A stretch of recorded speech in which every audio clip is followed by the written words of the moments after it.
All right. I am here. What's up, everybody? Hola. First things first. Mustard Mama. Holy moly.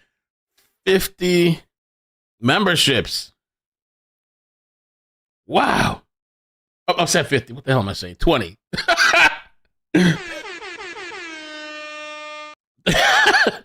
Thank you for the 20. I appreciate that so much. I have a lot of stuff to go through with you guys. I'm checking the chat right now.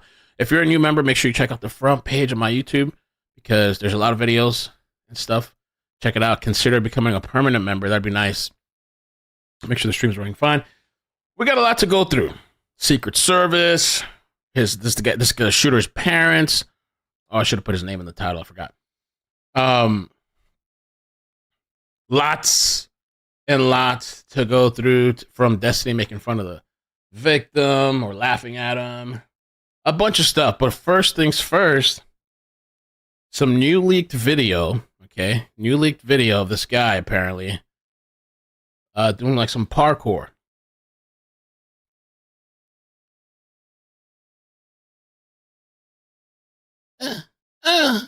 Yes. No. Somebody posted this, but I'm assuming I don't think this is real. It says new footage of Thomas Crooks.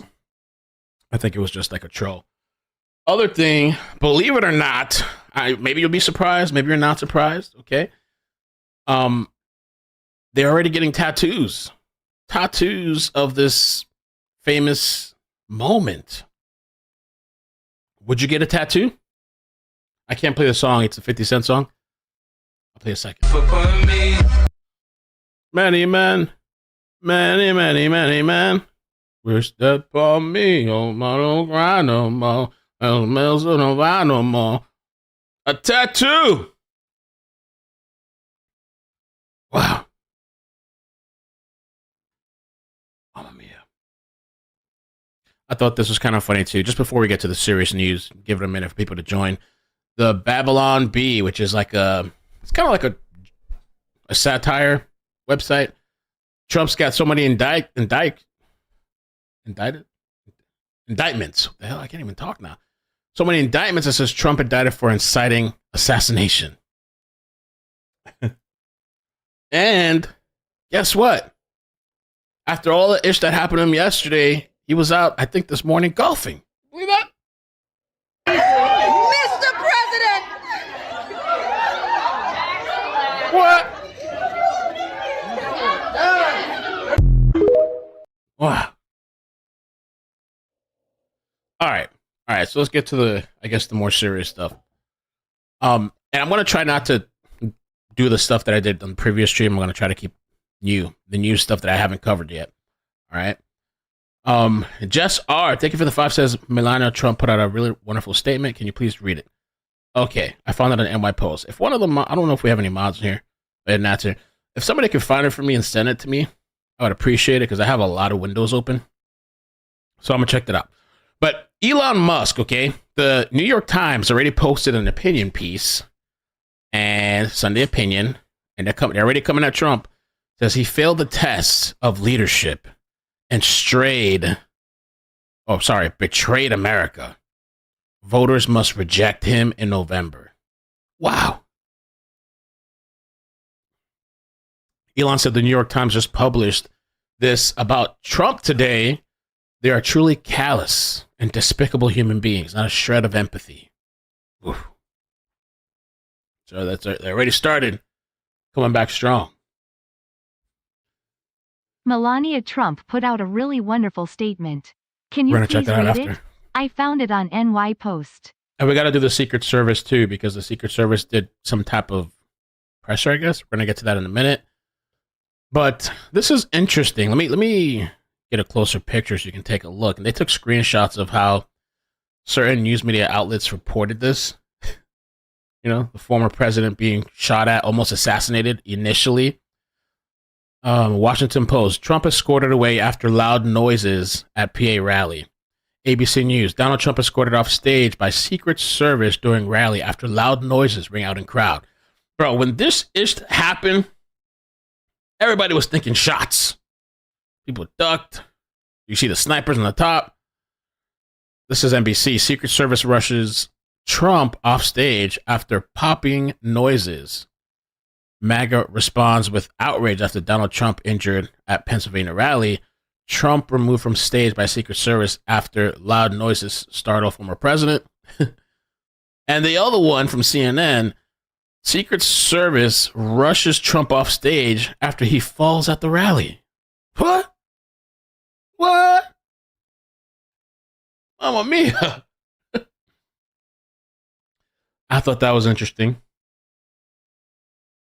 This is something kind of new too. I thought this was interesting. So they're saying that a police officer climbed the roof where the shooter was perched. Crooks then pointed his weapon at the officer, who retreated back down the ladder. The shooter quickly took a series of rush shots at Trump. This interaction might explain why Trump is alive today. Oh, maybe because the officer, maybe the guy felt pressured, he had to rush. But some people are upset about this officer too, and they're saying he should resign. But I don't know, because supposedly he had climbed the ladder, and it says here Crooks who pointed his rifle at the officer. So he's climbing, and the first thing you see maybe is this guy pointing at you. I don't think there's much you can do. I guess you have to kind of retreat. I guess, I don't know. And here's a News Nation clip about that. You just spoke to FBI officials on the scene near the suspect's home. What did they tell you?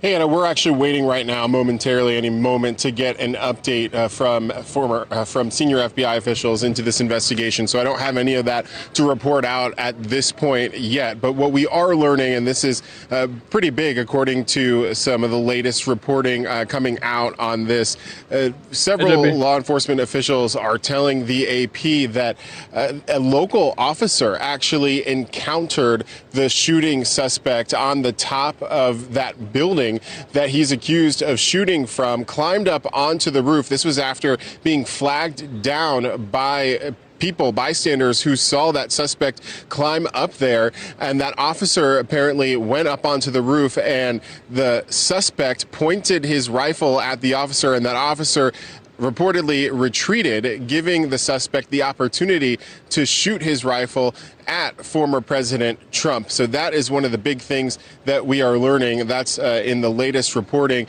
according to the Associated Press. We are also learning more, Anna, about the victims in this situation. And now all three of them have now been named. This according to the Pennsylvania governor's office. We had been telling you over the past hours about the father of two and husband, the 50-year-old Corey Comparator of Sarver, Pennsylvania. He had already been named, but just in the last few moments, the Pennsylvania governor's office has named those other two victims who are in critical but stable condition. They are 57-year-old David Dutch of New Kensington, Pennsylvania, and 74-year-old James Copenhaver of Moon Township, Pennsylvania. Again, both of them now listed in stable condition, and we understand they are still at the hospital. Anna? Evan, I just want you to highlight one more time that latest bit of information that's being reported by the Associated Press there. What happened on the rooftop? Can you share one more time? Sure. So this is a big piece of information that the Associated Press now reporting, according to several officials who spoke to them on the basis of anonymity. They are saying that it has been learned in this investigation that a local police officer had been flagged down by those rally goers who noticed that the suspect, Thomas Crooks, had climbed up onto a nearby roof. They had flagged down this local officer. The officer climbed up onto the roof and reportedly went up there to confront the suspected shooter. That suspected shooter, Crooks, pointed his rifle at the officer, according to the AP, and that officer retreated, then giving the suspect the chance to fire his weapon at former President Trump. Wow. That's pretty big. Let me get the Melania thing. We'll get the Secret Service too in a second here. Get that request. She put out a statement. Here it is. July 14, 2024, Melania Trump. I'm thinking of you Now, my fellow Americans, we have always been a unique union. America, the fabric of our gentle nation, is tattered, but our courage and common sense must ascend and bring us back together as one. When I watched the violent bullet strike my husband, Donald, I realized my life and Barron's life were on the brink of devastating change. I'm grateful to the brave Secret Service agents and law enforcement officials who risked their lives, their own lives, to protect my husband. To the families of the innocent victims who are now suffering from this heinous act, I humbly offer my sincerest sympathy. You need to summon your inner strength for such a terrible reason. Saddens me. A monster who recognized my husband as an inhumane political machine attempted to wring out Donald's passion, his laughter, ingenuity, love of music, and inspiration. The core facets of my husband's life, his human side, were buried below the political machine. Donald, the generous and caring man who I have been with through the best times and the worst times. Let us not forget that differing opinions, policy, political games are inferior to love. Our personal, structural, and life commitment until death is at serious risk. Political concepts are simple when compared to us, human beings. We're all humans, and fundamentally, instinctively, we want to help one another. American politics are only one vehicle that can uplift our communities. Love, compassion, kindness, and empathy are necessities. And let us remember that when the time comes to look beyond the left and the right, beyond the red and blue, we all come from families with the passion to fight for a better life together while we are here in this earthly realm. Okay, that was Melania. Let's do this plane there on the tarmac as planes coming and going. Director Krista Ray says this is Secret Service. Leave no stone unturned. I haven't watched this yet, and there's a bunch of other stuff we got to go through. In their investigation of the assassination attempt on former President Donald Trump, in a call with report ideology identified in the suspect's social media accounts are being reviewed. There's no indication right now of mental. So belief his shooter acted alone, no ideology identified. We'll get into the whole registered as Republican in a bit. Suspect social media accounts being reviewed, which we're going to get into Discord because earlier they had announced that supposedly he had some type of Discord account, but Discord deleted the account because they said there's no evidence, but I think they should have just handed it over. I don't know. We'll get to that. No indications of mental illness. A gun was purchased. Gun use was purchased AR style. 5.56 rifle purchased legally by suspect's father. Amazing. Okay. Suspicious device seized from suspect's car. We'll talk about that too. Investigating shooting as possible domestic terrorism. About this individual, Mayor Garland, as well. Very from areas, hotels around the mindset of thinking about the victims in but right now I will tell you from the RNC perspective, but also from the campaign's perspective, we're going to move through the week on schedule, on time, and I think the delegates and the audience, really not just around the state, around the nation, and around the world, will be pleased by what they see. It was a joke, Lisa? I'm sorry?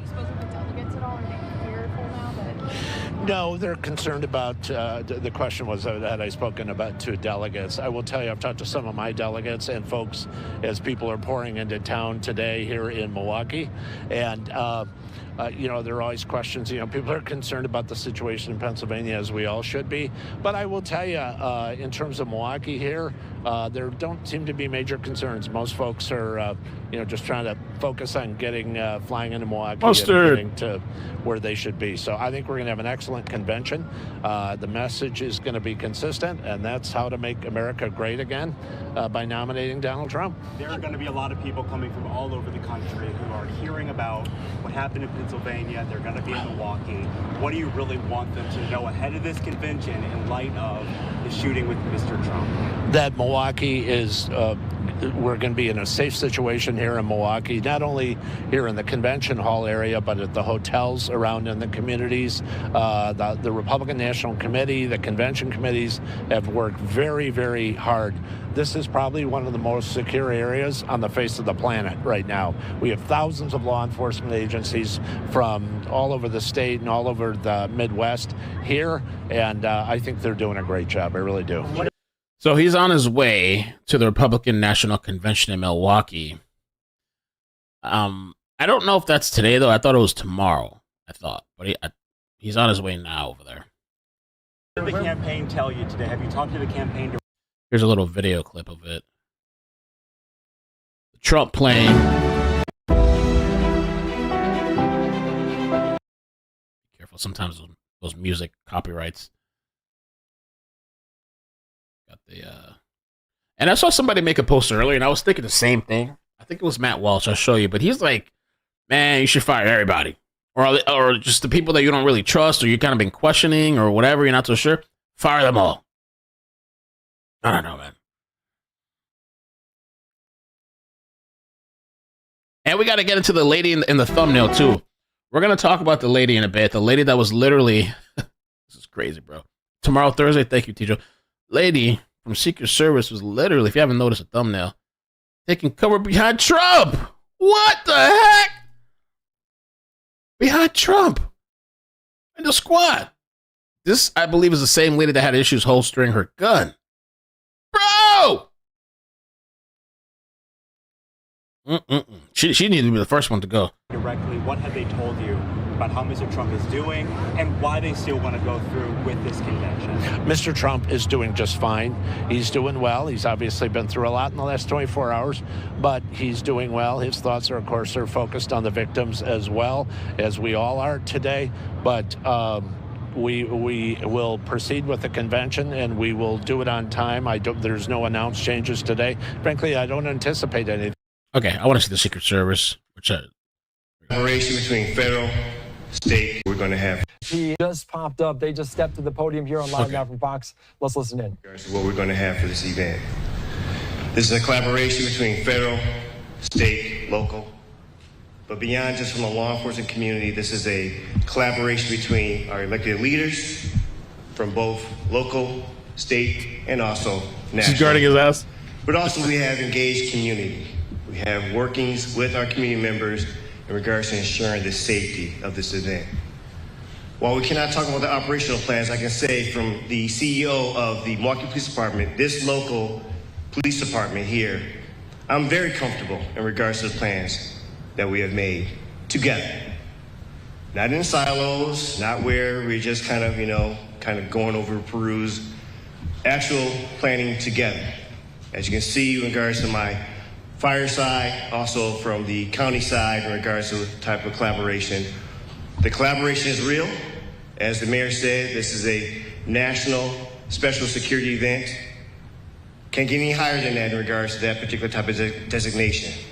And so I just want to reassure not only our community, the greater community, those involved at the convention, but also in our city. We got this. We got this. Thank you.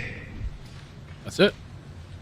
Well. All right, with that, we're going to move into a brief Q&A. Please just place a hand up. We'll call on you. Please wait your turn. One question, one follow-up, naming your name and outlet beforehand. And we'll get through as many as we can before we have to head out here, okay?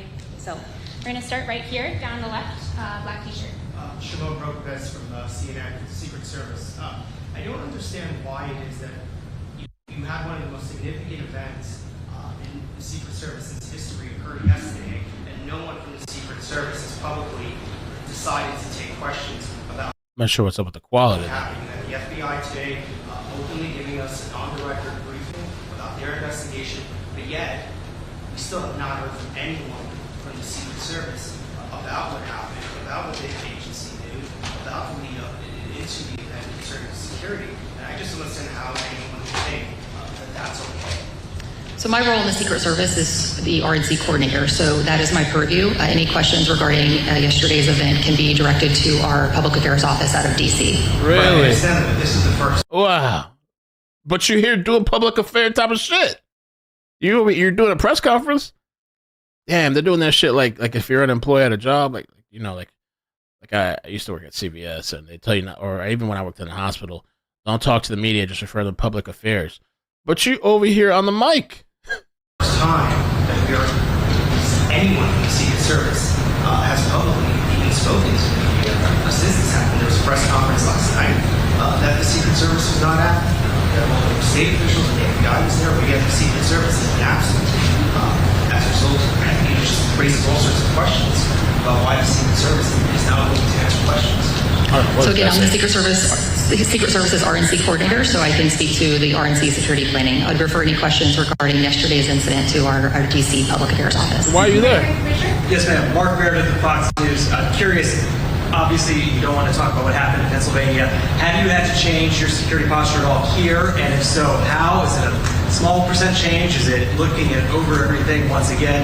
And then the follow-up question would be, just in terms of resources. Really, Mary? You mentioned 18 months has been going into this. Do you feel like you've had all the resources you've needed to get to this point today, or do you feel like more can also be done?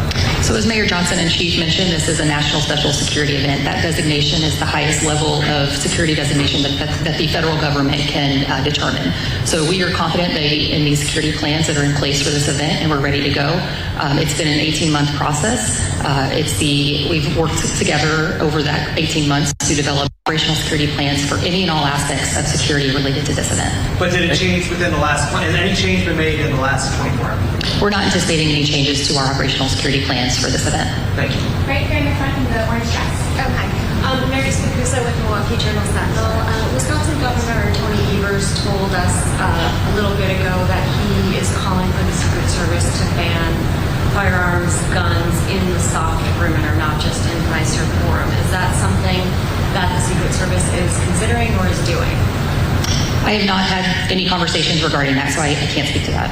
Okay. He said that he had requested the Secret Service. Do you know if that request was actually made at this point? Or? I have not had any conversations regarding that, so I can't speak to that. Right here in front, Is the Secret Service currently anticipating or currently planning to expand the perimeter? We're not anticipating any changes to our current security perimeter plan. Including allowing firearms in. All right, let me switch out for a little bit. Let's see. Is this better audio? Prepared and have a. Oh, I think that's better. All right, let's chuck this one. Let's try this one. We'll try to find where we left off at. Comprehensive security plan in place, and we're ready to go. There we go. Caitlin Cooley, CBS News. Why are you not expanding the perimeter? So we're confident in the current plan that we have. It is based off of technical assessments, protective intelligence, and we are continuously monitoring information related to the event. So we're confident in the plans that we have, and we're moving forward with those plans. And why are you not concerned that people can carry firearms within that soft perimeter? So again, the Secret Service inner perimeter is our primary jurisdiction. So I would defer any questions related to outside of that zone to my partners here on the stage. So one of the things I've understood in regards to the inner perimeter, it's the largest inner perimeter that has been part of the convention, to my understanding. Maybe I have to get that clarified. And so that is one important point to be able to understand in regards to what that level of security about what the inner perimeter looks like. In regards to the ability to carry a firearm outside of the inner perimeter, again, our state law allows for the particular right to carry a firearm. We as a city cannot legislate out of that, and I don't know if our mayor wants to speak on that anymore in regards to that. And so for we, in regards to our law enforcement aspect, we have to operate within those guidelines. Unless it's something that is against state law, you have to respect Second Amendment right. You carry your firearm, especially in regards to open carry or carry and conceal with your license. And so that is a, again, issue that we have to navigate. And I will say this, and I've said this many times, as that is your right, please exercise your right in a responsible manner. Please ensure that the behaviors that we would like to see for those with that responsibility aligns with that responsibility. The Milwaukee Police Department will not tolerate any particular behaviors outside of what is legally allowed in regards to that right. Thank you, Chief. And just to reiterate what the Chief said, local ordinances in the state of Wisconsin do not supersede state law. Wisconsin is an open carry state, and therefore the city of Milwaukee and no other jurisdiction in this state can supersede that state law. Folks should be aware, though, that proactively before the convention gets started, we did take action at the local level to ban items that we could ban. So we used our authority already at the municipal level to take that sort of security precaution that we were able to do. But in terms of banning weapons in the outer perimeter, that is not within our purview because of state law. Only in the inner perimeter they have set up. For the Secret Service. If there haven't been any changes to the overall security plan, have there been changes to the protection plan for the former president, his family, and other elected officials? So I'm the RNC coordinator, so I can only speak to the National Special Security event. The plans that we have in place will continue as is, and we're confident in those plans. Alfred in the plans. Are there any new threats to the RNC or to protesters, and how will you protect protesters? Get over here, them on the crowd.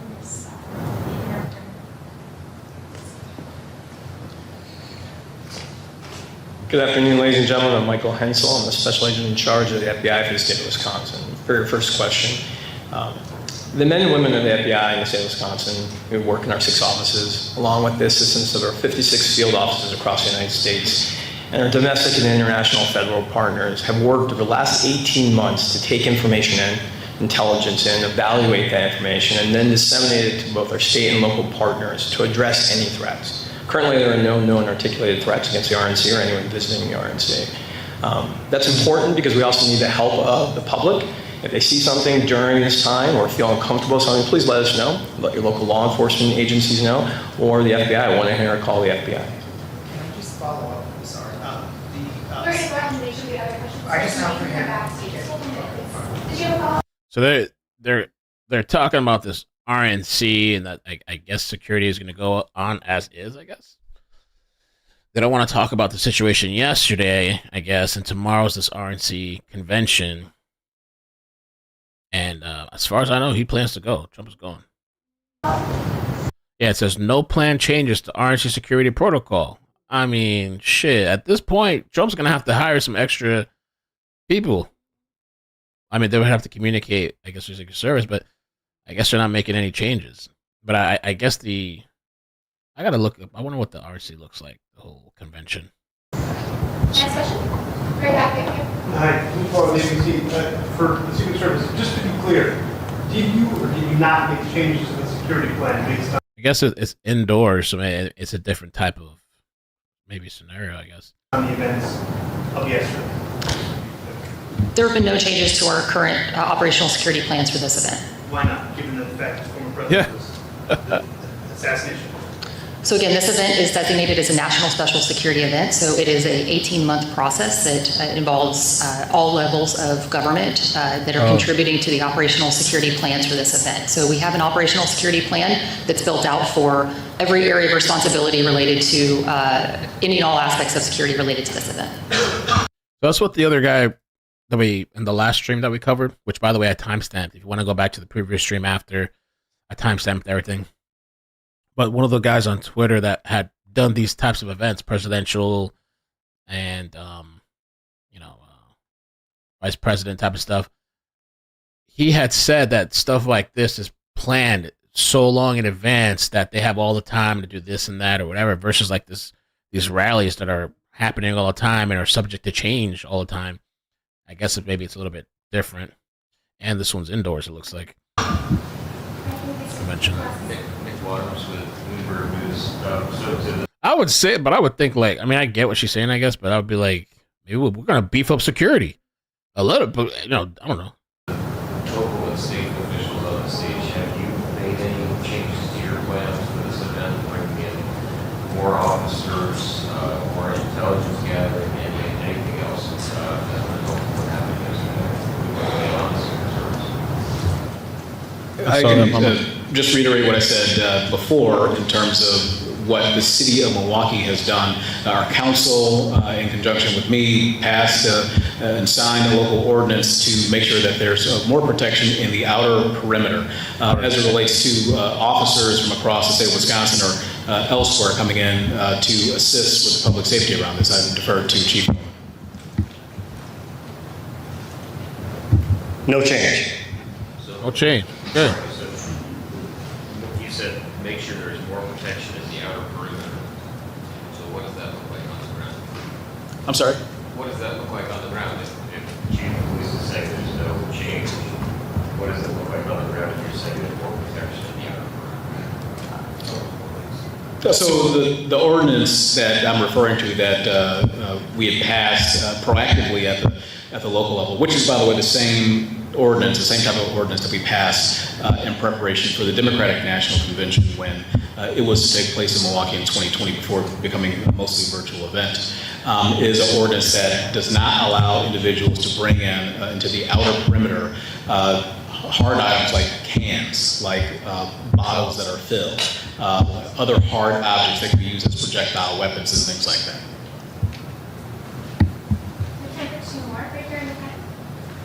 I just want to follow up something else set up here. You said that there was no threats at the moment, there were no concerns, but I would imagine that was what the Secret Service and law enforcement thought yesterday as well. Are there changes to who you think or what you think the threat actors are, and are there any worries on campuses? So as I said, there's no specific articulated threat to the RNC or any specific individual attending. As you'd expect, after the event yesterday, we've seen an uptick in social media chatter, people talking about what happened, and we, as the lead for all intelligence matters related to the RNC, the FBI, we evaluate all of that to make sure that if it trends into criminal activity or threat-based information, we evaluate that and again disseminate it out to our federal and state partners for action. Can I just follow up on that? We'll have one more, so I sort of got to right there in the back. Hi there, Sam Cramer with Fox in Milwaukee. We've heard from delegates, we've heard from visitors about a level of fear following what happened yesterday. Beyond the fact that you guys have planned for this for 18 months, what's your message to them about safety and security here? So I'll take that on. As we talk about these particular type of plans, especially in regards to what we've seen across the nation and what we're doing here, I don't know if we're comparing events in the same manner. What we've seen in regards to the past are, again, rallies or town halls. They don't receive the same level of support this event receives. And that's maybe hard to kind of wrap it around in regards to the type of resources being invested in this particular community. Again, we cannot talk about the operations of it, but as a leader in this community, I've seen the work. We work together, again, not only from the standpoint of the federal level, but again, my local partners, and seeing that type of investment in regards to what is being done. We are planning as much as we can plan in regards to what we know, and we're looking for what we don't know, but we are planned and actually ready with the resources. This is our community too. And looking at it from the standpoint of, I want to make sure that they understand we see you, we understand this is something of a concern, and we are ensuring that we're going to put the proper effort, the proper type of communication, which is why in this particular forum is why we're having it, to ensure that there is a communication from this collective group. We're working as hard as we can, around the clock, putting forth the effort that's necessary, not only for this RNC, but for our city. As the chief executive of our police department here, it is important that we are also understanding the concern in our city. So this is for those who are attending the RNC, but we are taking care of this city, period. Will you be doing daily updates, or how will we get information? Have you been able to talk with Director Cheadle? That's it. Have you talked with Director Cheadle? All right. Well, I wonder if the RNC convention is going to be streamed. Anybody know? Is it open to the public streaming? Probably be interesting to see what they have to say tomorrow. All right, let's keep bouncing through.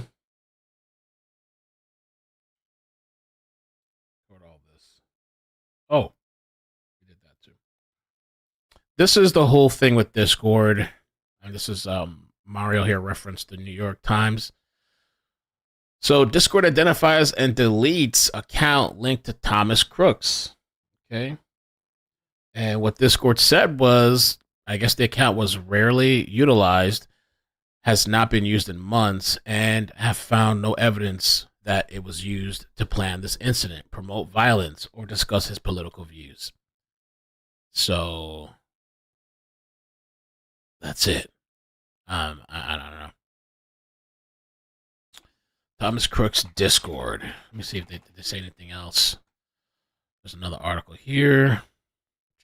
Let me just see if that's all they said. Said he hadn't used his account in months for the server company. Okay. In a statement to Fox, Thomas Crooks was identified and removed in accordance with the company's off. Oh, yeah, they have that, huh? Off-platform behavior policy. I think YouTube might have something like that too, maybe. Like if you do some really, really crazy-ish. But honestly, I've seen some YouTubers that have done some crazy-ish and they're still good. Like, what's that guy's name? Vitali. That guy went high on shrooms and attacked some woman, beat the crap out of her. Oh, maybe his channel's I wonder if his channel's demonetized. Maybe they demonetized him. I don't know. So the same thing. This article says the same thing. It was rarely used, and he didn't express any political views. Discord strongly condemns violence, even though Discord is one of the main disruptors in communities online and doxing and you hear all kinds of stories of just inappropriate things going on there and all this stuff. Okay. All right, that's it with that article. Okay. Keep moving. I thought this was pretty interesting too. And I really do believe this. I mean, when I was watching the video, I have to watch it again. Shortly before the shooting, Trump had turned his head. And so you can kind of see the way he turned his head, it just clipped his ear. But had he not turned his head, maybe kept looking that one direction, it would have been dead. I thought that was interesting. New angle.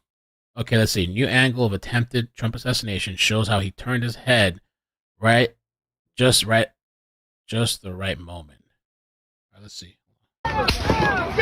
Happened to our country, probably 20 million people. He turned his head. And that's a little bit old, that chart. That chart's a couple of months old, and if you want to really see something that's said, take a look at what happened. Oh, he did.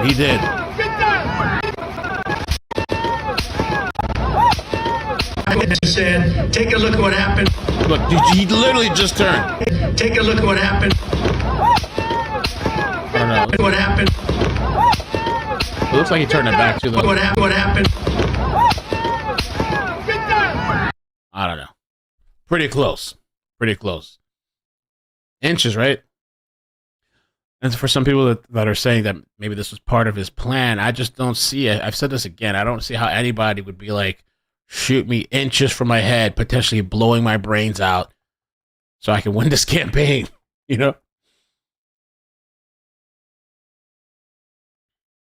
This, I haven't watched this, but apparently this person had witnessed somebody get shot, I think, right in the head. With Joseph Mine. He was sitting actually behind Donald Trump in the bleachers today when this all unfolded. I'm going to let him share exactly what he saw. It was a very harrowing moment that he was there for. Can you please tell us what happened, Joseph? Yeah, it was the Trump. I was attending the rally. It seemed initially like firecrackers went off. It was very confusing initially because I knew it was gunfire, but I couldn't quite tell where it was coming from. It sounded like it was coming from behind the bleachers, and the man in the bleachers, kind of to the right of me in the bleachers, took a gunshot wound to the head. Was killed, and another woman. I don't know exactly where she was in the bleachers. I think she was either behind me or to the right of me. She got around she got hit in the forearm and hand. It looked like, but if she was wounded, she wasn't killed. can I ask you how you're feeling? Obviously, you just witnessed something terrible happen. A lot of chaos was in the room. How exactly are you feeling right now, Joseph? It's something you don't expect. It's a bolt out of the blue, so it's very shocking. It's just, I think a lot of people in the crowd just thought it was fireworks going off. I knew immediately it was gunshots. I knew they were close, and then when I saw someone get hit and go down, that's when I knew it was probably serious. It was a lot of confusion. It's just massive confusion, throughout the event. I saw Donald Trump get hit. It looked like he was either, I was running my camera at the time, but it looked like he was just turning his head to the side, and it looked like he got grazed in the right ear with a bullet. I kind of saw that go on, and then I looked down, I saw that the man, had died in the bleachers. It was just complete pandemonium. There was a bit of a delay, there was a lot of confusion, but immediately, it seemed like more gunfire erupted. I couldn't figure out where that was coming from, and then, there was a state policeman there. I believe a SWAT team, showed up relatively quickly. They jumped the side. There was a fence, it was next to the bleachers. They jumped the bleachers and started clearing the bleachers. And then I helped carry the body of the man down out of the bleachers, and they took him to a tent behind the bleachers. We put a towel over his head, but he's deceased. You were telling me before when we were chatting briefly that you never had a chance to make it to a Trump rally, that this was your first time. Yeah, it was your first rally? Would you feel safe coming back to another Trump rally? Yeah, it's a very random event that happens. I feel safe generally where I go in the country. I think the problem is we have everyone seems very angry, and it makes you kind of I'll go to a Trump rally again, but I'll think twice. You definitely want to have your head on the swivel. It just seems like there's a lot of angry people out there, and I'm not shocked that this happened. I'm shocked that I was sitting there and it happened next to me. Obviously, you never anticipate that to happen, but that's wild. First time attending a Trump rally, and this guy gets shot. I wonder if that's the firefighter. I don't know. I guess it must be the firefighter, I guess, then, right? Because he's the confirmed deceased bystander, which we're going to get into Destiny in a bit, too. It's just horrible. We shouldn't be at a level of political discourse in this country where this is going on. It feels like it's 1960 again. It's horrible. Can you describe for me, Joseph, what happened after you saw the shots? And I was there as well. Secret Service was screaming for everyone to get down. They quickly tried to clear the area. I'm just curious what that process was like for you in the aftermath. Very confusing. Like I said, I think everyone was in the bleachers knew. It was initially confusing when the gunshots erupted. I think the crowd thought it was fireworks. I think someone thought they were playing. Okay, all right. We'll move on from that. Katrina sent that to me, so thank you. Okay, so by now, probably most of you know and have heard about this, that Thomas Matthew Crooks had some type of explosive devices in his car. He drove that up to the Trump rally. So what was he planning to do after, with these explosive devices? I don't know. Was he going to drive it into the crowd, or I don't know what his plan was. Police say they were tipped off of suspicious packages near the suspect. Police received multiple reports of suspicious packages around near where the shooter was, authorities said, prompting them to dispatch bomb technicians. Investigators were still working the scene. Okay. And so there, I think I paused it here. On live now from Fox. And what can you tell us about the latest investigation from the FBI? Andy Mack, tonight the investigation is still ongoing. Sources are giving us new information on explosives that were found inside the suspect's car, just walking distance away from where Trump's rally happened on a Saturday. So again, we also know that police raided the suspect's home, who has since been identified as 20-year-old Thomas Matthew Crooks. Sources tell us bomb-making materials were found inside the home, and the shooter's father. So he's at home. I don't know if his. Oh, by the way, we got to get to the parents too. He's at home with his father. His mama's still alive. I think his mother's still alive. Because get this, I had read somewhere too. Allegedly, they're psychologists. Go figure, right? So he's over here at home with mama and papa making bombs and shit, and has bomb making materials everywhere. 20 years old, and dad bought the assault rifle. I wonder if he took it with his knowledge, without his knowledge. Was it left open? Was it locked up? I don't know. Maybe it's a charge to dad. Lock his ass up too on some crumbly shit. Legally bought the gun used to fire shots at Donald Trump. Brooks. Sources tell us bomb-making materials were found inside the home, and the shooter's father legally bought the gun used to fire shots at Donald Trump.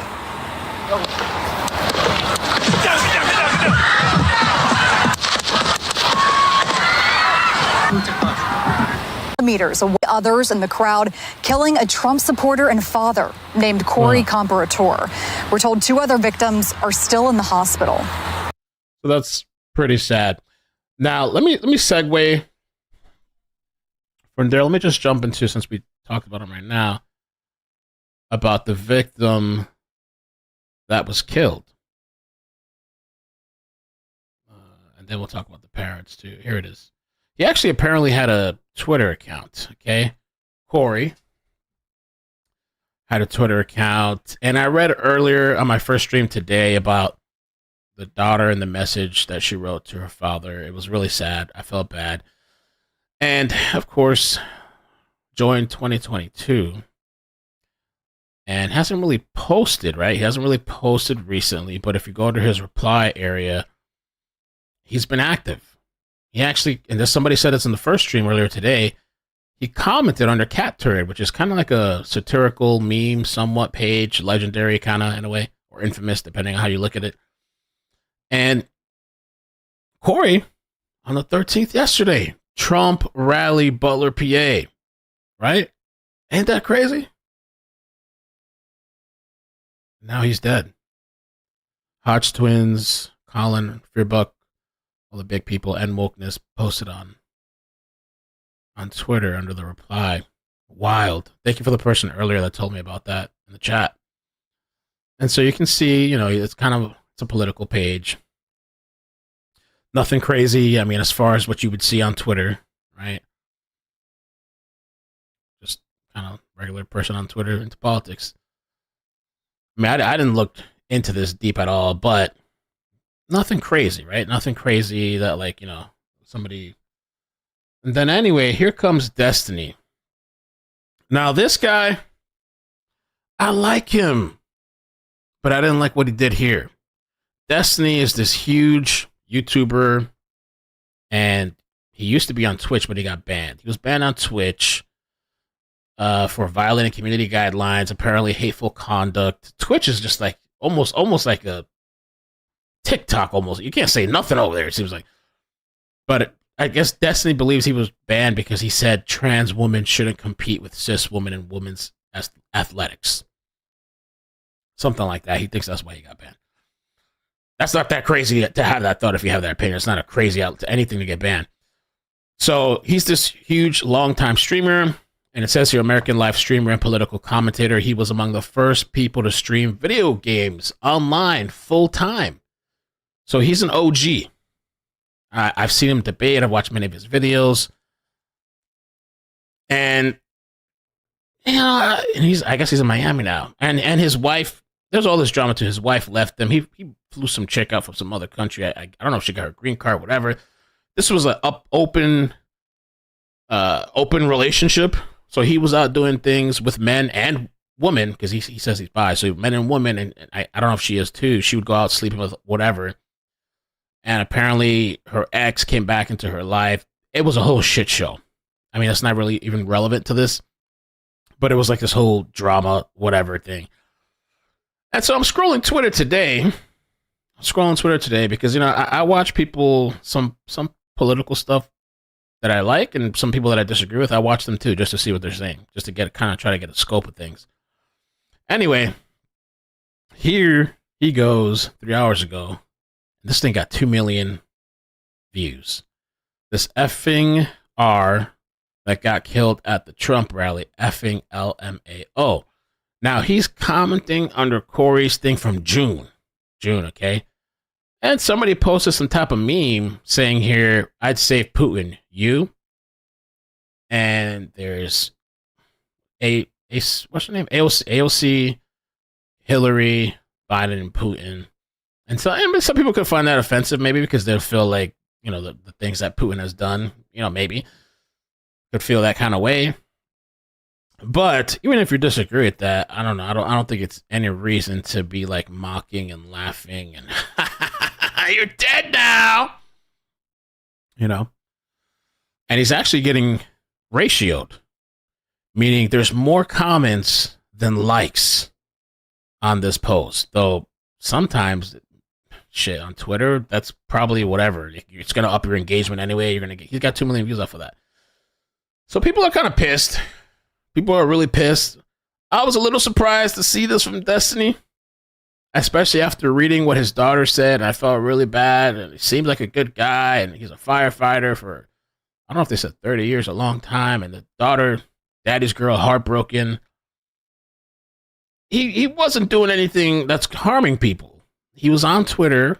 He's not really even, well, he's active in the reply section. It's not like he was saying, die, Corey. It's not like he was wishing all this, like doing this horrible stuff from what I can see. He just, you know, under a meme reply, joking, right? I mean, it's not a real life situation, this tweet, right? You're not going to save these people.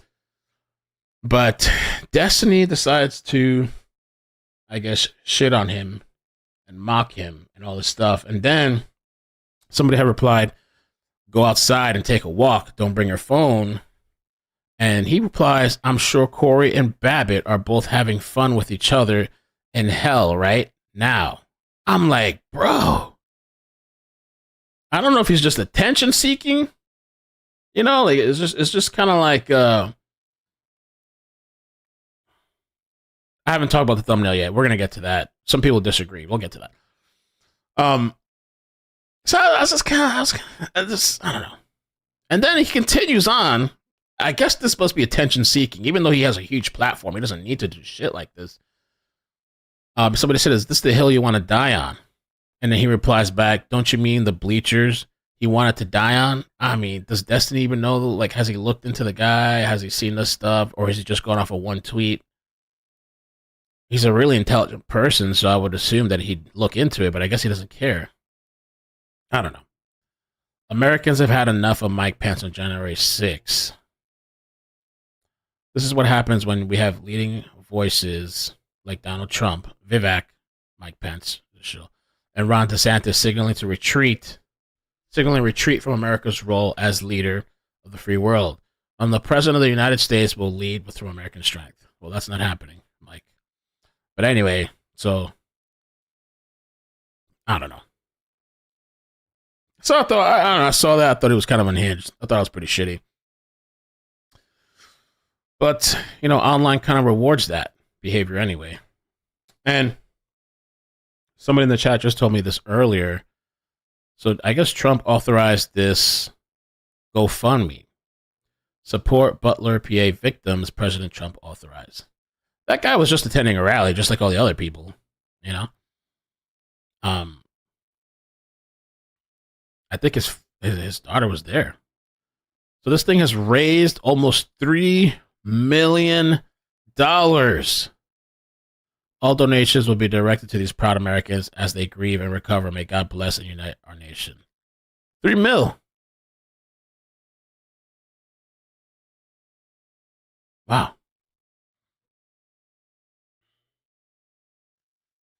So, I don't know. I've never found myself laughing at anybody that's deceased. Never. Like, MAGA. Yeah! Whoa, yeah!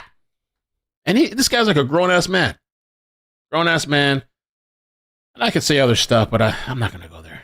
But, yeah. Suspected Trump shooter. So this is another part of the news. Suspected Trump shooter was once rejected from high school rifle club. 2 former team members tell ABC. He was asked not to come back because of how bad of a shot he was. It was considered like dangerous. So let's take a look at this. We got to take a look at this too. The graduation thing. Would-be Trump assassin to join high school shooting club. Rejected for being comically bad. So this guy had a really bad shot, even though he almost got Trump.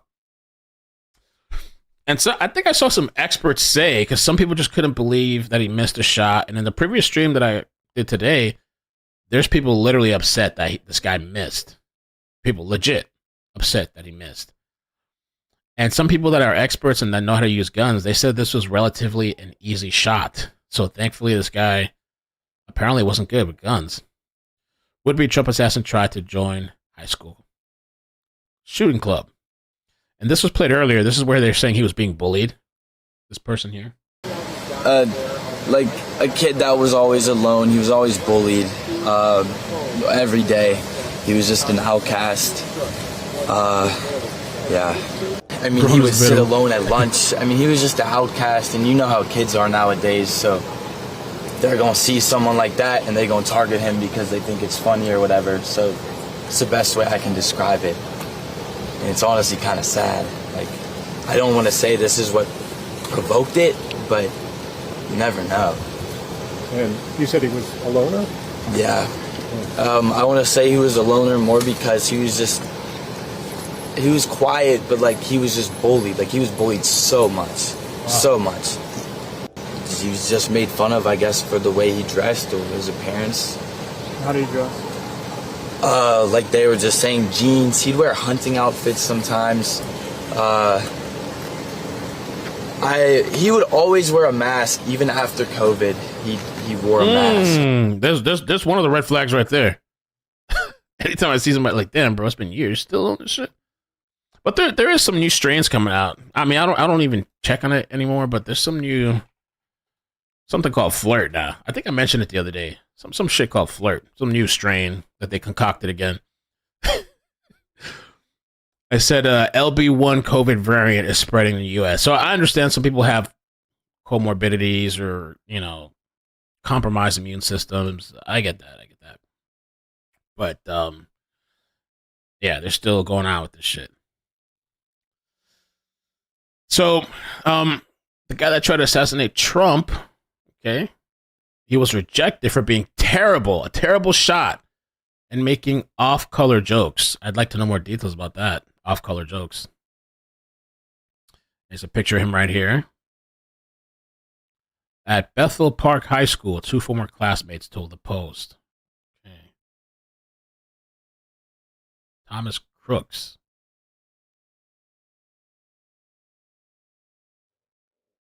Secret Service snipers. Okay. Approximately 130 yards. I mean, bro, this is a really good picture. I haven't seen one like this. Is very, very clear. And let me hide this for now. Yes, I cannot believe, like, looking at it from this angle, I cannot believe they didn't have these rooftops covered. Bro, that's what he crawled up on? Oh, shit. Oh, sorry. God damn it. The New York Post.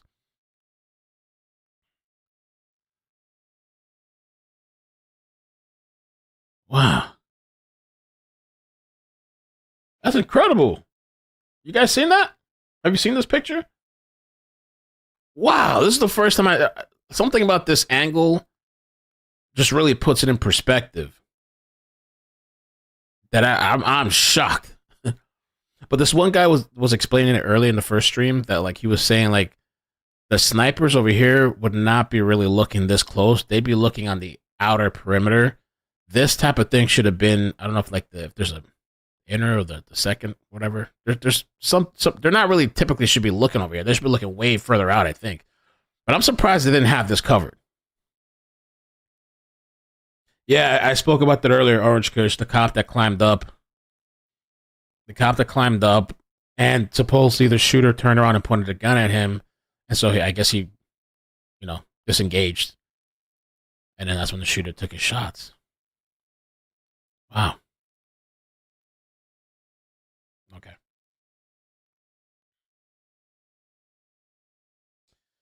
Now, the whole thing about registered Republican. I'm trying to fix this.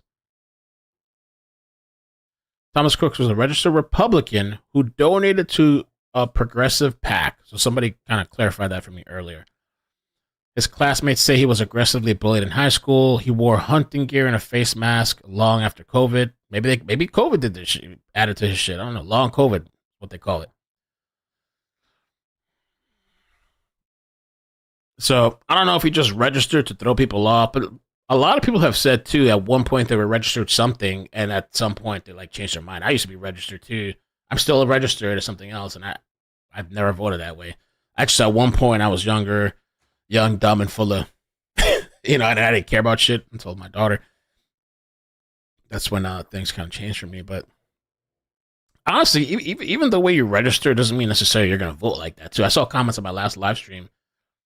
People register a long ass fucking time ago, and they never even vote like that, or they register independent, and they, whatever. Doesn't necessarily mean that's what their beliefs are or whatever. Let's take a look at the video. About the suspect. He was bullied almost every. Oh, saw that. Say.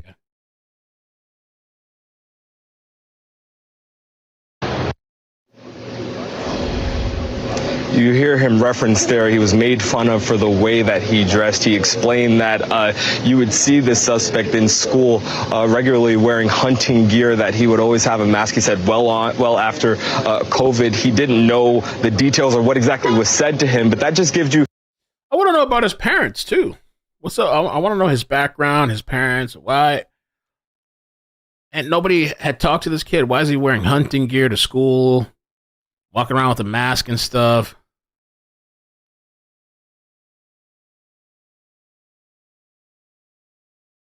Show this part with the parents. Here it is. CNN identified the shooter's father, Matthew Crooks. I just verified that Matthew Crooks lives. Who's Sarah? I think I've seen this lady before. Blaze TV. Okay. I verified that Matthew Crooks lives at the same address as his now deceased son, along with his wife, Mary Crooks, the shooter's mother. So he over here, I mean, he's young, 20, but both are professional counselors. Amazing. And you couldn't counsel this kid or recognize the signs or whatever, something's off?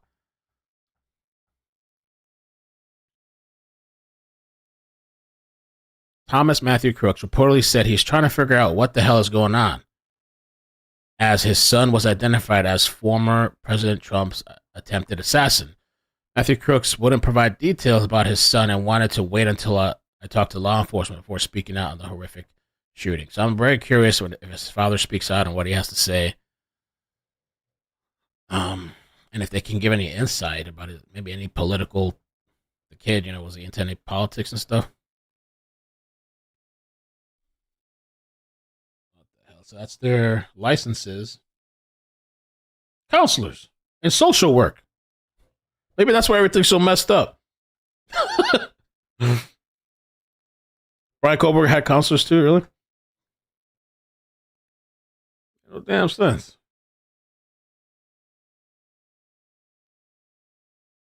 Fox News medical contributor Mark Siegel now for more. Dr. Siegel, of course, we're awaiting updates on those listed in critical condition from this rally.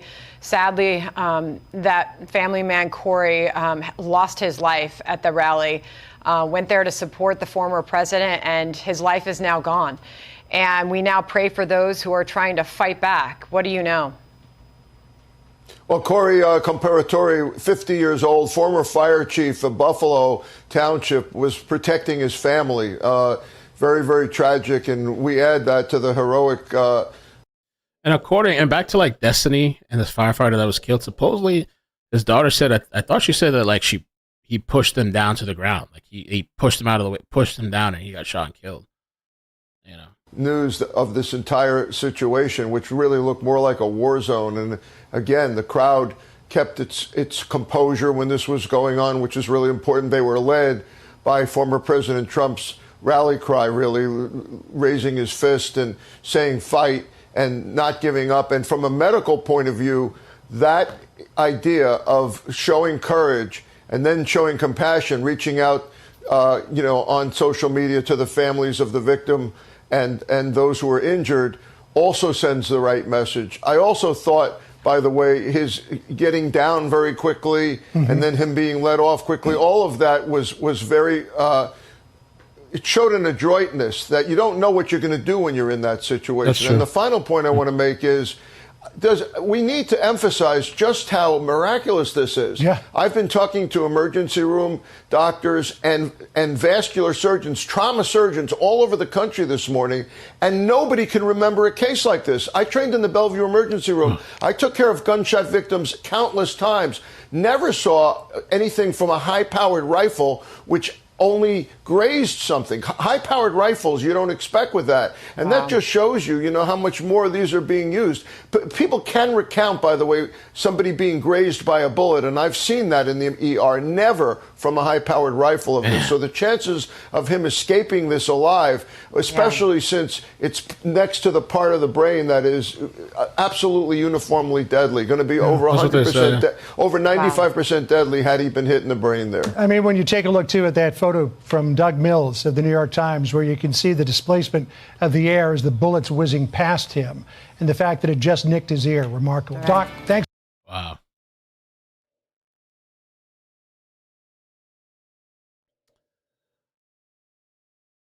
They found an idiot. They let him on the roof. They let him set up a rifle. They ignored the warnings from the crowd about this man with the gun.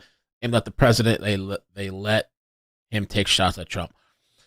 So, I mean, more news has come out today, though. I know some people were tagging me, too, on Twitter that they did nothing. But apparently now they're saying there's a cop that reacted and climbed up the ladder, but the guy had the rifle pointed at him, and so he disengaged. I mean, I don't know. Maybe they should have got more cops on it or somebody from an angle. I don't know. This person, you want to talk about unhinged. Okay, and then we'll get to the lady after this. I don't know who this is. Real Lee Deliria. Who the hell is that? I don't know. Remember this message that went out to her 1.1 of her followers last week on Instagram? Oh, yeah, gotta fix it. I'm fucking seriously done. The Supreme Court has pissed me off so much right now. Like, so much. Joe, you're a reasonable man. You don't want to do this, but here's the reality. This is a fucking war. This is a war now, and we are fighting for our fucking country.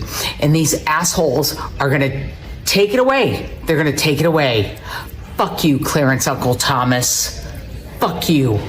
Joe, you now have the right to take that bitch Trump out. Take him out, Joe. If he was Hitler and this was 1940, you'd take him out. Well, he is Hitler and this is 1940. Take him the fuck out. Imagine dating this person. Look like a hitman or some shit. Like they fucking put hits on you, like the mob or something. What the hell? Blow him up. Blow him up, or they'll blow us up. Facts. Wow, blow him us up. Blow him up, or they'll blow us up. Facts. I don't know. I don't know who that is. Bro, I was just scrolling Twitter and I'm like, holy crap, man. I honestly think that definitely Trump needs to beef up security stuff. Probably Biden too, maybe. I don't know. Because some people were saying that, like, kind of leaning more conspiracy and thinking like they wouldn't be surprised if like they got, some type of Republican person to shoot at Biden to now say they're doing the same thing. I don't know. People are legit nuts. And I think there's fringe people on both sides, People are legit nuts. I honestly think there's one portion that's more nuttier, though. That's clearly some mental stuff going on. But I think everybody needs to be careful and be safe and, I don't know, up security or whatever. So, okay, so this is the person, Secret Service.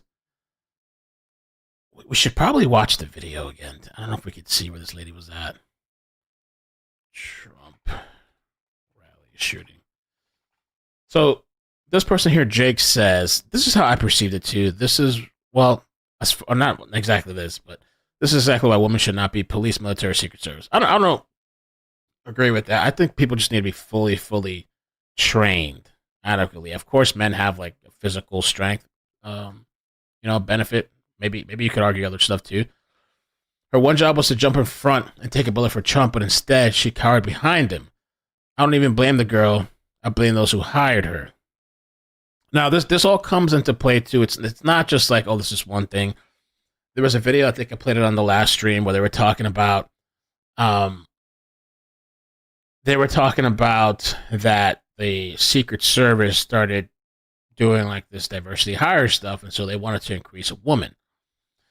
I don't know what they do when they start doing that stuff, because I just think the standard should be flat as possible that it can be, I don't think that we should be trying to meet some quotas so then we can talk about it online and send some sheets out to the media and be like, look, we're being diverse. No, I don't know.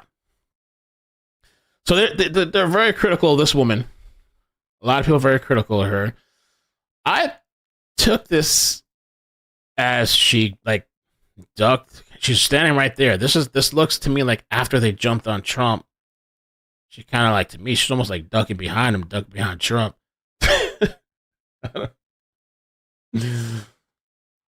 This is the same lady though that she seems pretty freaked out. I mean, I know it's a crazy event, but these people, I guess they're trained for that, but I guess you can only do so much training until you get the real life experience. I don't really know, but she was frantic. She was frantic, kind of moving a little. I feel like she's just trying to fit in, to look like she's a part of the shit. Like she's just kind of like, I don't know. Maybe she's training. But this is the same woman too that had a problem with like holstering her weapon. She was kind of just, and then she kind of gave up, I guess. I don't know. Let me see if I can find here's the video.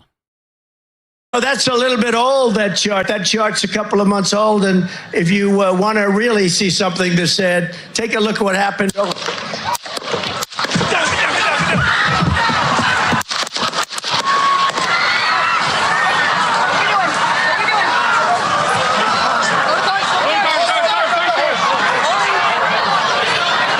So you can't, from this point, you can't really see. I guess she's behind him. Want to really see something that's said, take a look at what happened.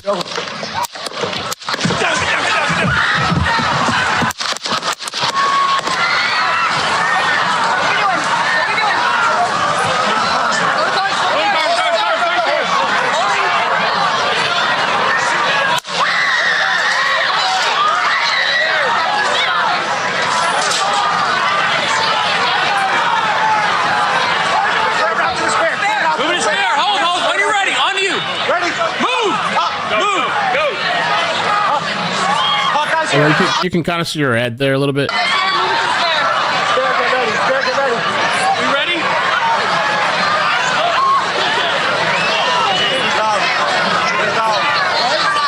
Are we good?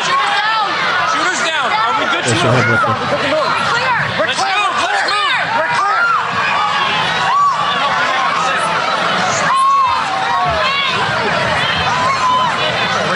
Come on. Let me get my shoes. I got you, sir.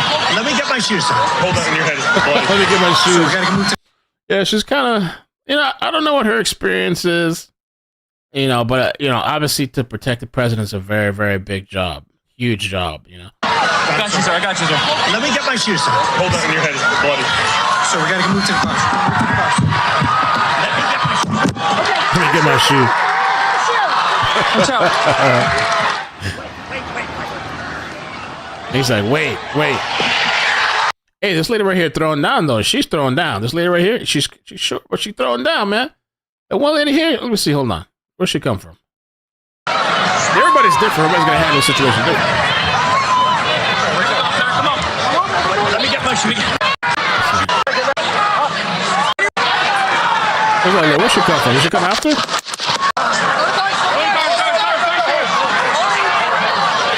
Look, this person with the camera is like, yo, I gotta get it. Look at this bottom right side. I gotta get a good shot. Oh, God, yes. I think the lady's What's she on?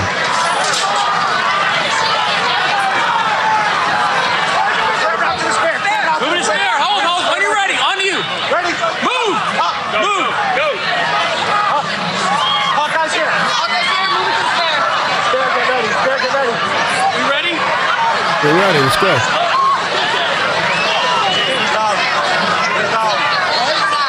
we good? Shooters down. Are we good to move? Let's move. We're clear.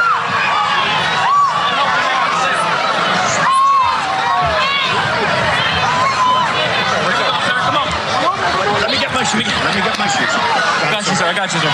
Let me get my shoes. Oh, she got to come after. She came after. So we gotta go. It's cool though. It's cool though. She's still on it though. She came way from the other side, bottom side, whatever, and she got into the huddle. I'll take this lady over here. Let her, versus this one. Maybe she's new or a little scared, whatever. I don't know what her experience is. I'll take this lady. Watch out.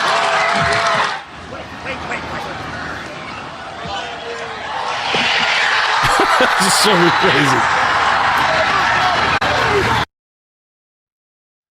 Wow. What a time to be alive. So, yeah, she's catching heat, that lady. She is catching heat.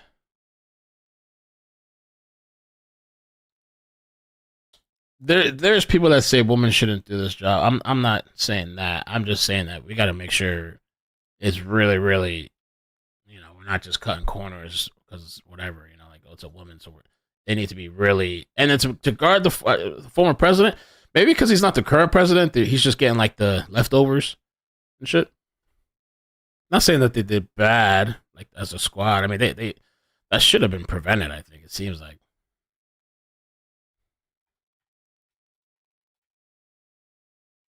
Okay, let's see what else.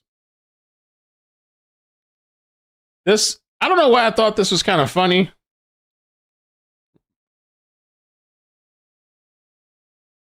But I don't know if this is, you could say this is violence. I don't know. Let's see. Now I'm just gonna tell you motherfucking niggas straight out the dump. Don't fuck with my motherfucking president. Do you understand me? Nigga, we ride with Donald Trump over here, nigga. Draco, we ain't playing with you motherfucking niggas. You understand me? Keep my motherfucking president name out your mouth. Fuck, nigga. Okay. Now I'm just gonna tell you. Oh my God.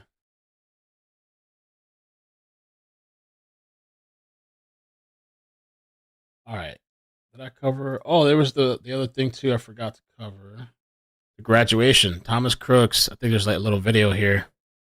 I'm graduating. Remember, Koberger had a video too, graduating. Thomas Crooks. Addison Rapali. There he is. Look at that smile. Oh my gosh. Look at that smile. Oh, Cynthia. Cynthia said no, women should not have those positions. Oh, shit. Woo. I'm just glancing at the chat real quick. Maybe I need to check out what you guys are saying.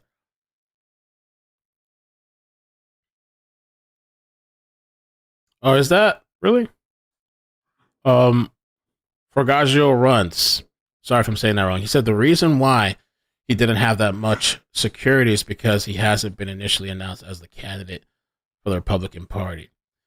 Yeah, I mean, they say former presidents have like they get the security, Secret Service, but it's not the same.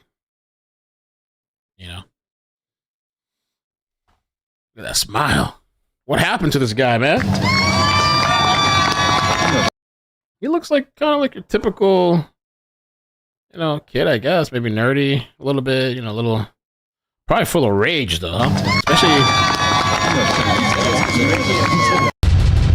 And did his parents know he was getting bullied? They didn't do anything. They didn't say anything. Did they have, complaints? Oh, this was the back part of it. Happened to our country, probably 20 million people. And that's a little bit old, that chart. That chart's a couple of months old. And if you want to really see something that's said, take a look at what happened. I thought maybe we could see the back part. Pushing ducks down. The video cut. She does at some point. She gets in the huddle. At some point, she joins up in the huddle. She's behind.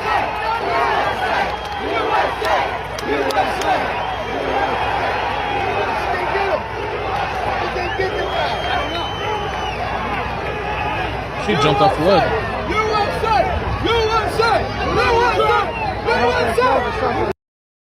All right.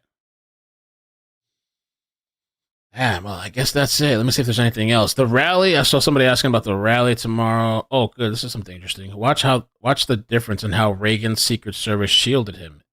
A few took bullets for him. All right, let's check it out. Let's check out Reagan's situation. Let's see how. Okay, let's see. Flossie sent this. Benny Johnson, which, by the way, I like this guy. I like Benny. How Secret Service reacted when Ronald Reagan was shot. Instant, vicious, and lethal ready. Contrast with the footage we have from Trump's assassination attempt. A Secret Service Secret Service sniper watched a gunman get into position and fire 8 shots before engaging. Shame.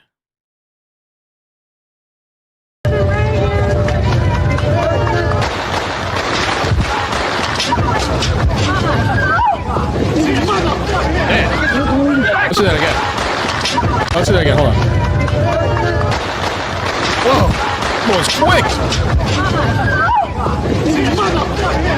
Whoa. Yo, look at that. Woo. It's like old school. Get him out! Get him out! Get him out! That's the prisoner shot. Get him out!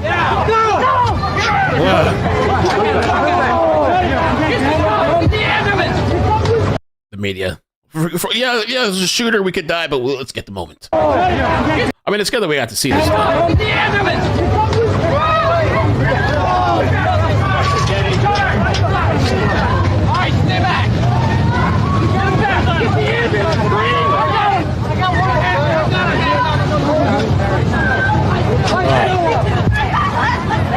Wow. Chaos.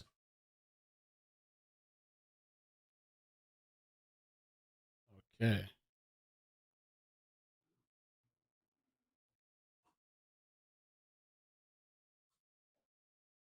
Hello?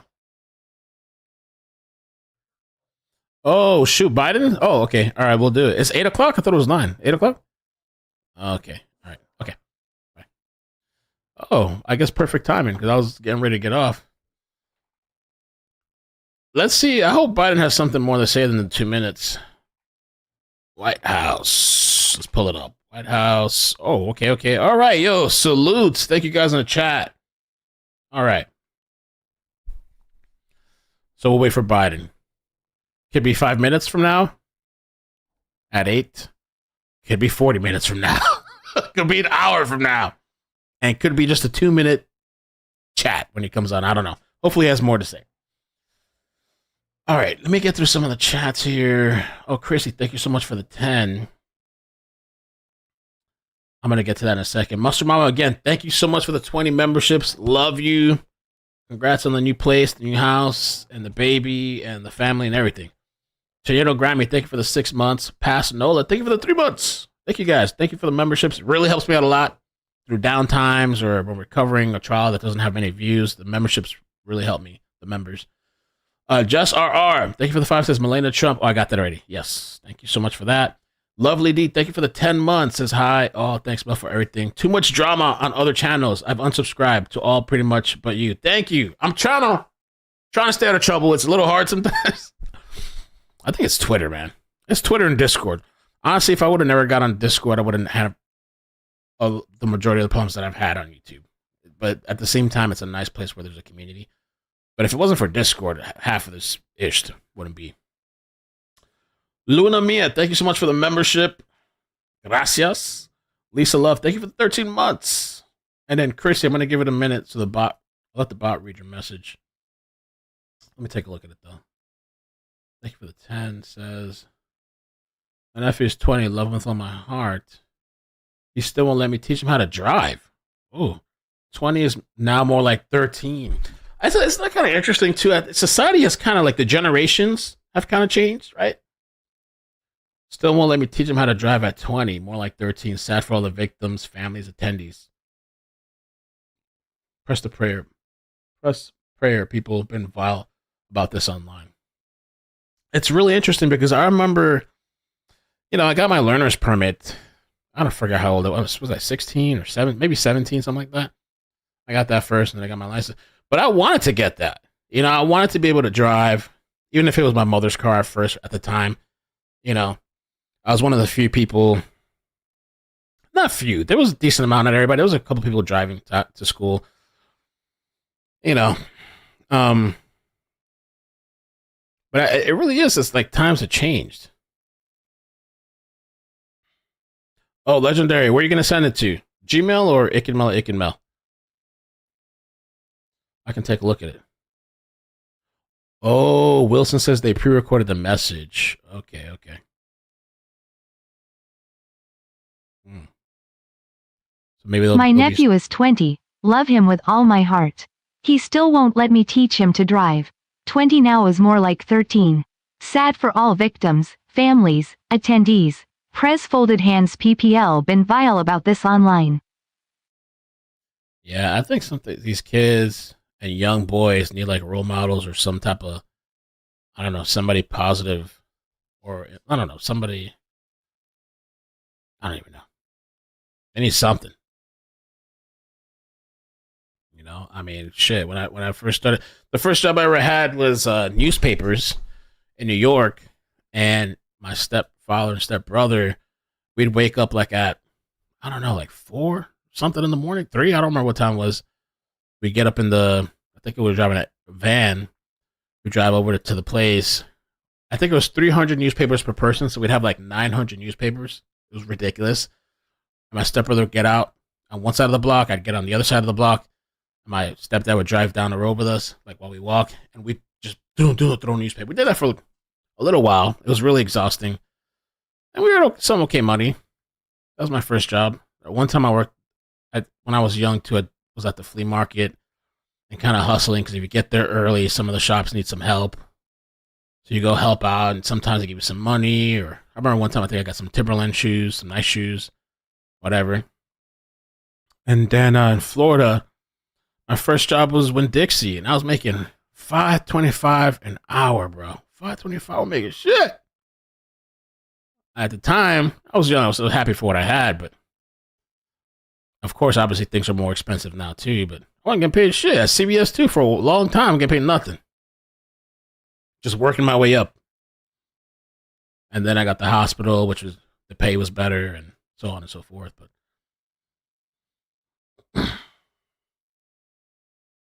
okay, Prep. Okay, I see you. Thank you for the 10. Says, you didn't respond to my chat earlier. With all the blame and rhetoric from media, politicians, influencers, now look at the filth in comment sections. Do we need to look in the... I think so. I can Prep. I sometimes find myself doing that. Sometimes, sometimes I think about the things that I say, or like if I go on a rant, and not really YouTube so much, but sometimes Twitter. Sometimes I think about like what I said. Oh, maybe I shouldn't have said that. Or in one moment I feel like this, but then after I've chilled and thought about it, I was like, was that? Should I have done that? I've definitely had those moments. And I just know too, like online is just different sometimes from like person to person contact. Like the shit that like some people get really upset about. You didn't respond to my chat earlier. With all the blame for rhetoric from media, politicians, influencers, now look at all the filth in comment sections. Do we need to look in the mirror? I forgot what I was saying.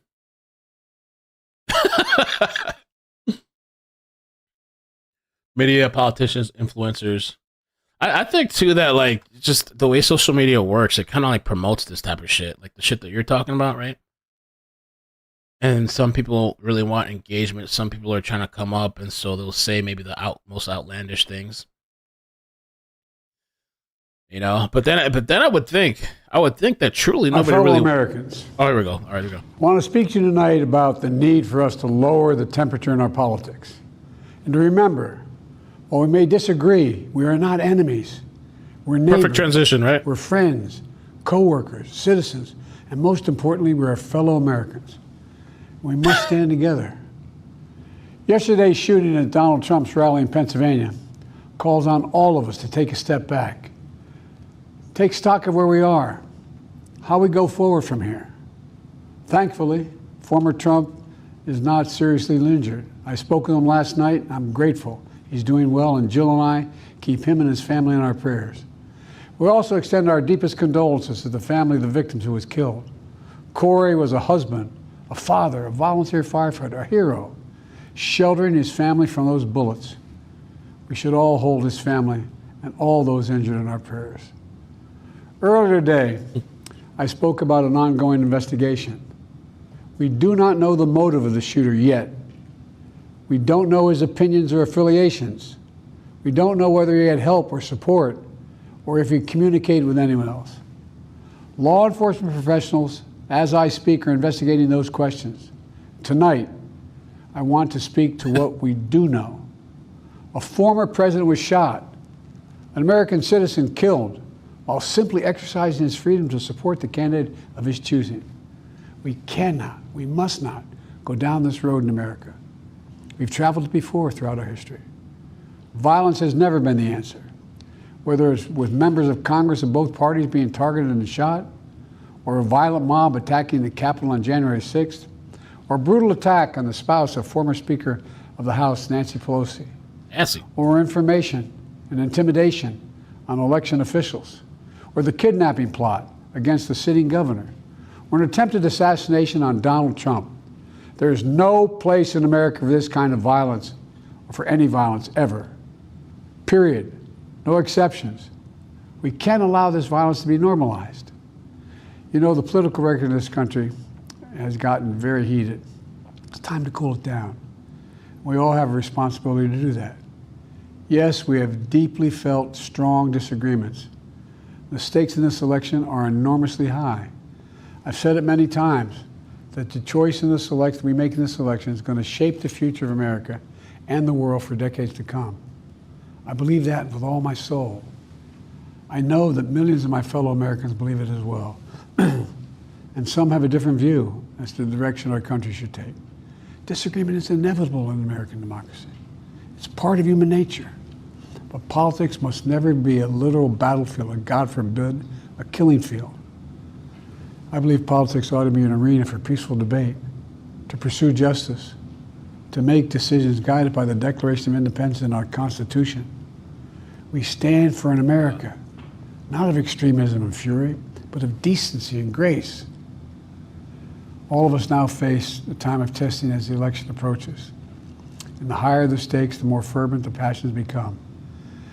This places an added burden on each of us to ensure that no matter how strong our convictions, we must never descend into violence. The Republican convention will start tomorrow. I have no doubt they'll criticize my record and offer their own vision for this country. I'll be traveling this week making the case for our record and the vision, my vision of the country, our vision. I'll continue to speak out strongly for our democracy, stand up for our Constitution and the rule of law, to call for action at the ballot box, no violence on our streets. That's how democracy should work. We debate and disagree. We compare and contrast the character of the candidates, the records, the issues, the agenda, the vision for America. But in America, we resolve our differences at the battle box. You know, that's how we do it, at the battle box, not with bullets. The power to change America should always rest in the hands of the people, not in the hands of a would-be assassin. You know, the path forward through competing visions of the campaign should always be resolved peacefully, not through acts of violence. You know, we're blessed to live in the greatest country on earth, and I believe that with every soul, every power of my being. So tonight, I'm asking every American to recommit, to think about it. What's made America so special? Here in America, everyone must be treated with dignity and respect, and hate must have no safe harbor. Here in America, we need to get out of our silos, where we only listen to those with whom we agree, where misinformation is rampant, where foreign actors fan the flames of our division to shape the outcomes consistent with their interests, not ours. Let's remember, here in America, while unity is the most elusive of all goals right now, nothing is more important for us now than standing together. We can do this. You know, from the beginning, our founders understood the power of passion. And so they created a democracy that gave reason and balance a chance to prevail over brute force. That's the American we must be. An American democracy where arguments are made in good faith. An American democracy where the rule of law is respected. An American democracy where decency, dignity, fair play aren't just quaint notions, but living, breathing realities. We owe that to those who come before us, to those who gave their lives for this country. We owe that to ourselves. We owe it to our children and our grandchildren. Look, let's never lose sight of who we are. Let's remember we are the United States of America. There is nothing beyond our capacity when we do it together. God bless you all, and may God protect our troops. Okay. Quick message. I'm glad we were able to sneak it in with this live because the times he's spoken at has been kind of short. I want to respond to this person in the chat. Don't ask me, he says, sucks you only read paid comments. Some of us can't afford it, but still try to support it anyway. I read as many comments as I can, but if you haven't noticed by now, I have ADD. When I look at the chat, I randomly pick some select. Obviously, if somebody pays, I really try to read it. Sometimes I even forget to read the super chats that somebody paid for. Really, but I try to read the super chats, have to priority, and the members priority. But pretty often too, I'll engage with just regular comments. But trust me, like if you have this screen, where there's like almost 2,000 people in here, and you're just watching this stuff fly, it's not intentional. So I hope you don't take like that. Sorry if you do. Oh, by the way, and listen, I do that to people I'm talking on the phone with, one-on-one. Like my mother sometimes will be talking to me. I literally start thinking about something. I'm not even listening. It's like in the background, and everything's just and I'm thinking about whatever other thought. And she's like, "Hello." Sylvia used to tell me the same thing. Yeah, I'm like a squirrel. Sylvia used to tell me the same thing. But hey. Okay, but anyway, the Bohemian Alex Jones posted this video of the Bohemian Grove. We got to check it out. He posted something years and years ago, and it was kind of legendary. Exclusive epic new Bohemian Grove ritual footage leaked. Now, the Bohemian Grove, I think it's just this place where rich people gather, and maybe they do some questionable stuff. I don't think that they're actually killing and sacrificing people. They do sacrifices, but like not living stuff, I believe. The Cremation of Care is an annual ritual production written, produced, and performed by and for members of the Bohemian Club. It is staged at the Bohemian Grove near Monte Rio, California, in front of a 40-foot tall image of a Minor Van Owl at a small artificial lake amid a private old grove of redwood trees. To join the Bohemian Club, one must usually receive several invitations from members. And then, so it's like an invite only. And then there's a $25,000 initiation fee, along with yearly dues. So you got to pay up. They also say it's men's only. No, I'm just kidding. I don't know if it's men's only. I heard it's mostly men. I think it's just men. I don't think women are allowed in there. Let's check it out. Bohemian Grove, with the elite gather.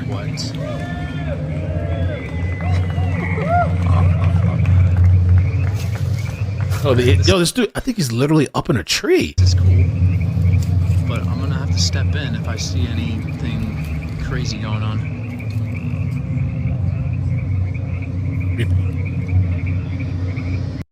And by the way, I think, okay, so if you can see right here, to the left, this would be like that owl statue. It's weird. I can imagine. Like, I don't know if I ever, I don't know, became somebody like at the top or something. I couldn't imagine showing up to some shit like this. And I don't know if they dress in robes. There's got to be probably some hanky panky going on in there. I think. I wouldn't say that there's people getting murdered and whatever, but I don't know.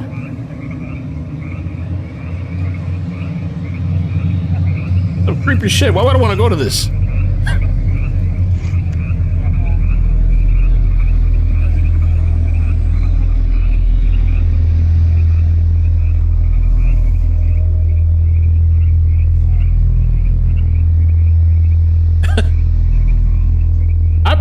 Let me look up if it's men's only. I heard before it's men's only.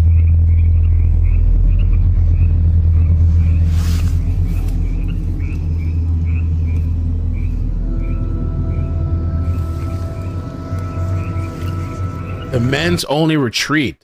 That's already sus. We're gonna hang out, we're gonna get lit, but it's only guys.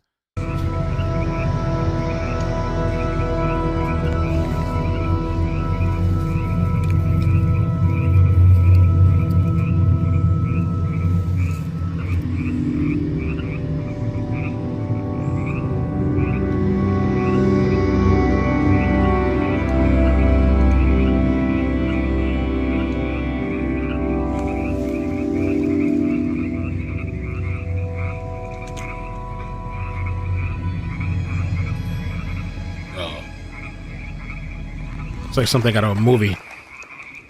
Okay, hold on. Let me take myself off the screen here so we get the full. What the hell is this? They're in red robes? Yo! The owl is in his leafy temple. May all within the grove be reverent before him.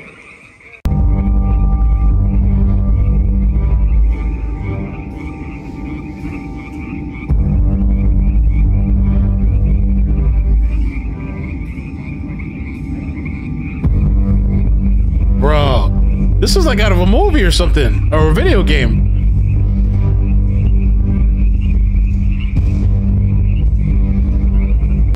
I don't know. Maybe there's weird stuff going on there. It's just too much. And now they're hanging out. Look at all these guys. All guys partaking in the festivity. Oh, is that a lady? A worker? Maybe it might be a lady worker. Maybe not.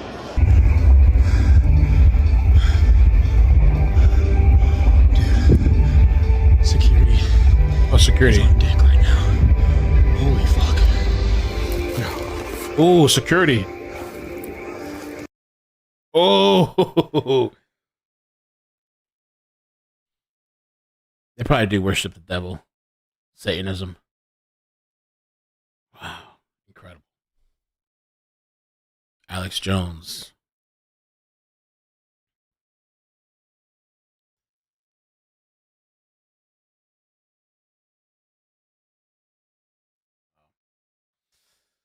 All right. Well, thank you guys what? I kind of mentioned it earlier, a little bit, a brief thing of what the Bohemian Grove is.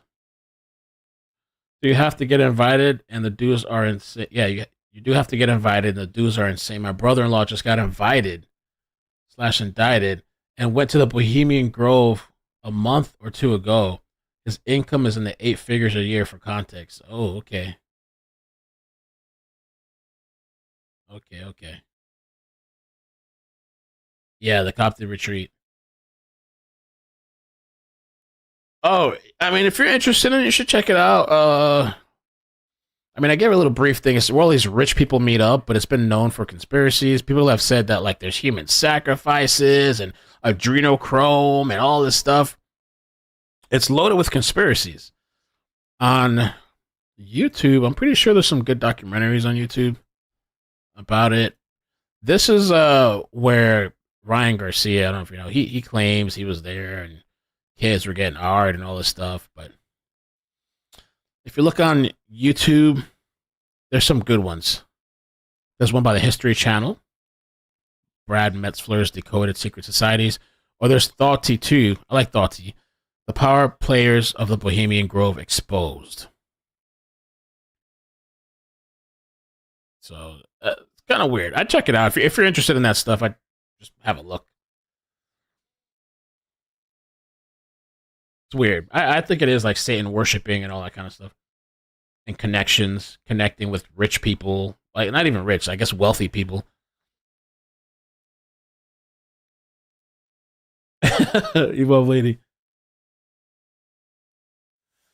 I'll take a quick look, see if there's anything else. If there's any chases tonight, it's gonna be on the second page because I have 3 notifications. I'll have 3 notifications there. Let's see your $4 here. Oh my god! Look at Destiny. Another video. This is again. So if you've been watching me the whole time, this was just posted 10 minutes ago.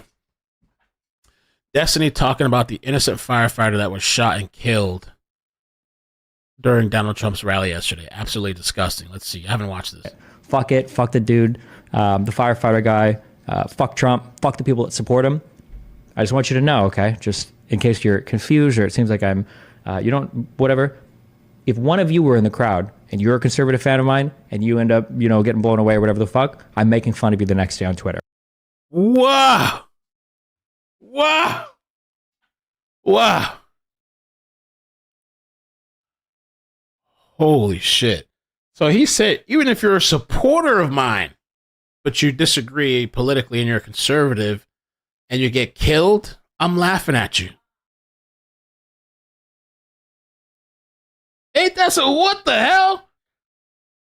That's why I'm like, I'm kind of, some of these people I'm surprised a little bit. Maybe he's always been like this. I've always kind of watched clips. I've sometimes watched his debates. I watched some videos, but I've never seen him say something like this.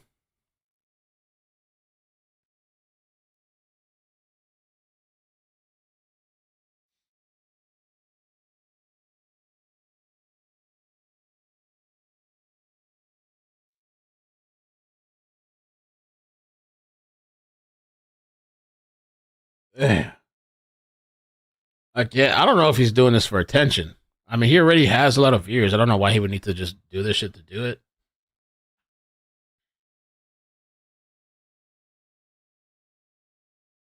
Fuck it. Fuck the dude. The firefighter guy. Fuck Trump. Fuck the people that support him.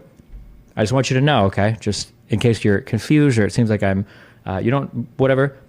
If one of you were in the crowd and you're a conservative fan of mine and you end up, getting blown away or whatever the fuck, I'm making fun of you the next day on Twitter. I am. 100%. Wow. Fuck it. Fuck the... Hence the title of the live stream.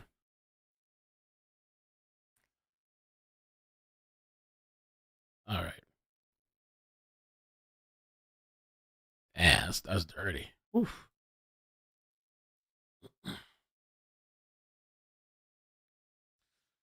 I mean, like I said earlier, he's into the open relationship stuff, which nothing against nothing. I'm not saying nothing about those people, but then he was married to that chick that was sleeping around with everybody, and I guess he was too, and it didn't work out. It was all this drama on YouTube that he was dealing with. So I think he is a little bit of a cuck, or so. For some people, that's just their thing. I couldn't do that shit, but some people, that's their thing. Crazy. Crazy. Island Thrift. All right, well, I'm going to head out of here, man. You guys take care. Stay safe. I appreciate you joining me for this live. All right, love you. Bye. Nope. Be safe. Nope.